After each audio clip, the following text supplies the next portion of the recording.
Hi everyone, আজকে আমাদের day 3 অর্থাৎ আমাদের যে বৃক্ষরোপণ কর্মসূচি চলতেছে তার ডে 3 আজকে শুক্রবার। আজকে আমরা একটা গাছ লাগাবো। এই গাছটা হয়তো বা অনেকেই চেনেন না।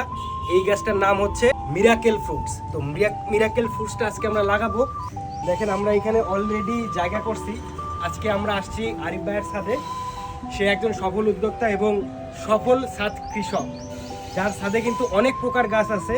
সেই অনেক প্রকার গাছের মধ্যে আজকে আমরা একটা নতুন জাতের গাছ রোপণ করতেছি। গাছটার নাম হচ্ছে মিরাকেল ফ্রুটস। আপনারা যারা যারা চেনেন অবশ্যই আমাকে কমেন্টে জানাবেন যে এই ফ্রুটসটা আপনারা কারা কারা চেনেন। তো আমাদের প্রতিদিনের যে কর্মসূচি, প্রতিদিন অর্থাৎ প্রতি শুক্রবারের যে কর্মসূচি, আমরা চাই যে আপনারা সবাই আমাদের কর্মসূচিতে যোগ হন, কারণ এটা একটা মহৎ কাজ। বৃক্ষরোপণ কিন্তু মহৎ কাজ, আপনারা সবাই জানেন।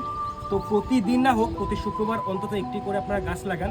আমরা প্রতি সপ্তাহে গাছ লাগাচ্ছি। আপনারা চাইলে আমাদের সাথে যুক্ত হতে পারবেন এবং আপনাদের যদি কোনো গাছ লাগে আমাদের কাছে নির্দ্বিধায় বলতে পারেন। আমাদের কাছে সব ধরনের গাছের সোর্স আছে।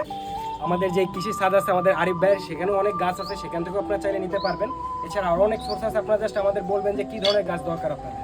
তো এই যে নতুন একটা প্রকার গাছ দেখালাম আজকে, এরকম নতুন নতুন আরও অনেক গাছ দেখাবো আপনাদের, যে গাছগুলো আপনারা ছাদে রোপণ করতে পারবেন, আপনারা বেলকনিতে রোপণ করতে পারবেন। তাছাড়া আপনারা যেহেতু আমরা বৃক্ষরোপণ কর্মসূচি চালাচ্ছি, আপনারা রোডের সাইডে বা যে কোনো জায়গায় আপনারা বিভিন্ন ধরনের গাছ লাগাতে পারবেন এবং গাছ লাগাবেন, আমি আপনাদের সাজেস্ট করি।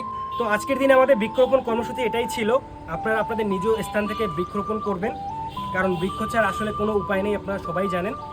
তো সেভ ট্রি সেভ আর্থ, আপনারা সবাই যুক্ত হয়ে যান আমাদের গ্রুপে। এবং সারা বাংলাদেশে একই যোগে আমি চাই যেন শুক্রবার সবাই গাছ লাগাবেন এবং এটা আস্তে আস্তে এমন বড় পরিসরে যেন পৌঁছায়, যেন সারা বাংলাদেশের লোকজন একই সাথে গাছ লাগায় প্রতি শুক্রবারে, এবং সেটা আস্তে আস্তে আরও বড় হয়। ভালো থাকবেন সবাই।